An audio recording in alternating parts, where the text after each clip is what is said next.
बालभारती इयत्ता 3री धडा 14वा खजिना शोध। आता खजिना शोध म्हणजे काय? खजिना म्हणजे पैसा किंवा नाणे, सोने, चांदी जमिनीखाली किंवा तळघर यासारख्या ठिकाणी जे काही लपलेले आहे, कोणी लपून ठेवलेले असेल ते सापडणे, त्याला आपण खजिना असं म्हणतो। तर पाहूया, कालचा दिवस फारच मजेत गेला। काल शाळेत खजिना शोधाचा खेळ झाला।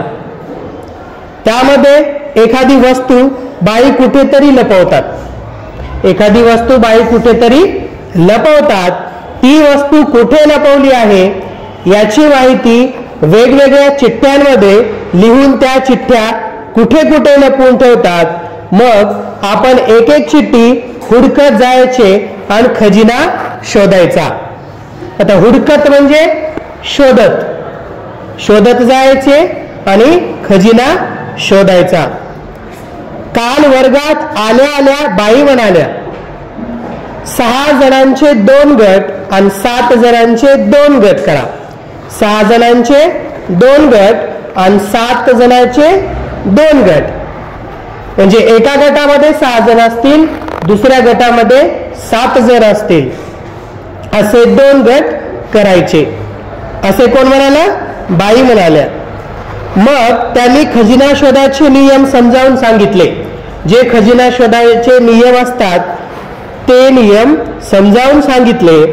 काळुमाच्या आंब्यापासून ओढ्यापासच्या वावरापर्यंत, वावर म्हणजे शेत, शेतापर्यंत सगळ्या परिसरात कुठेतरी खजिना ठेवला होता।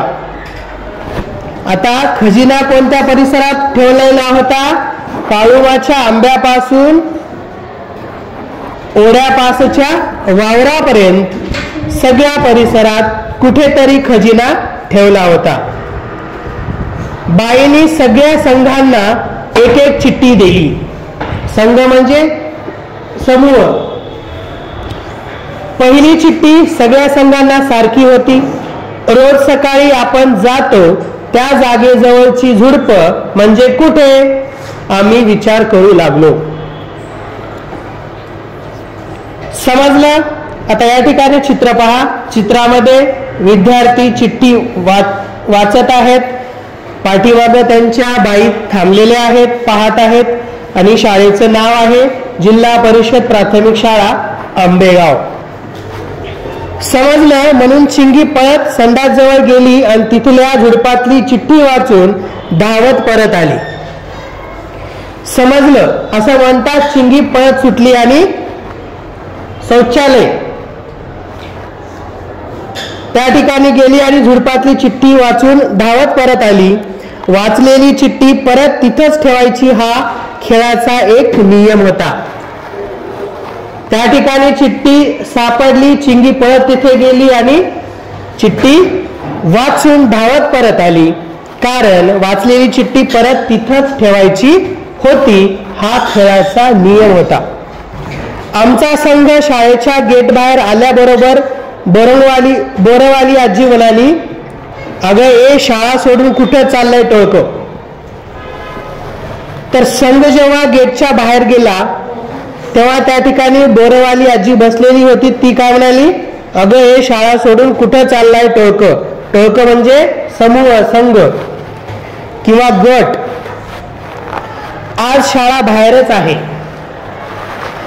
चंद्या म्हणाला आणि आम्ही पळत शाळेमागच्या वडाच्या झाडाखाली गेलो। चिठ्ठी शोधायला सगळे झाडावर चढू लागलो।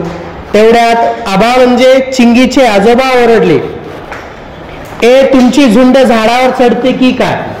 झुंड म्हणजे सुद्धा समूह, संघ, गट। समजलं का? हे सगळे शब्द समूहासाठी वापरलेले आहेत। पुढची चिठ्ठी वडाच्या झाडाच्या ढोलीत अगदी हाताच्या अंतरावर होती। वडाच्या झाडाच्या ढोलीत फक्त अगदी हाताच्या अंतरावर होती, त्यामुळे फार चढावं लागलं नाही, म्हणजे झाडावर जास्त चढावं लागलं नाही। चिठ्ठी वाचून आमची पलटण निघाली परत शाळेत खिचडीच्या खोलीत. पलटण म्हणजे सुद्धा समूह, गट, त्याचा जो काही मुलांचा घोळका वगैरे होता ते. खिचडीच्या खोलीत आता ते निघाले.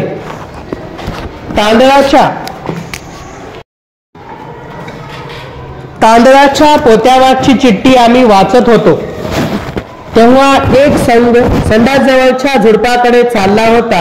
म्हणजे त्यांना इतक्या उशिरा कळलं. चिठ्ठी वाचून आम्ही वरांड्यातून निघालो तर समोर केंद्रप्रमुख दिसले. बालचमू खुशीत दिसतोय, ते बाईंना म्हणाले. केंद्रप्रमुख बाईंना काय म्हणाले? बालचमू खुशीत दिसतोय. बालचमू म्हणजे बालकांचा समूह. गेट मधून बाहेर जातोय तर सरपंच ताई समोर. गेट मधून बाहेर शाळेचा जो तो गट आहे बाहेर गेला तर समोर कोण थांबलेले होते? सरपंच ताई. केंद्रप्रमुखांना भेटायला आल्या असाव्या. कुठे चालली आहे टोळी? म्हणजे हा संघ समूह कुठे चाललाय? त्यांनी विचारलं. आज 2 तास खजिना शोध आहे. 2 तास खजिना शोध आहे असं वर्डत आम्ही काळुमाच्या आंब्याकडे निघालो.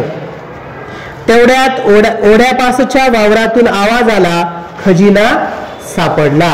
म्हणजे खजिना कुठे ठेवलेला होता? ओढ्यापासच्या वावरात.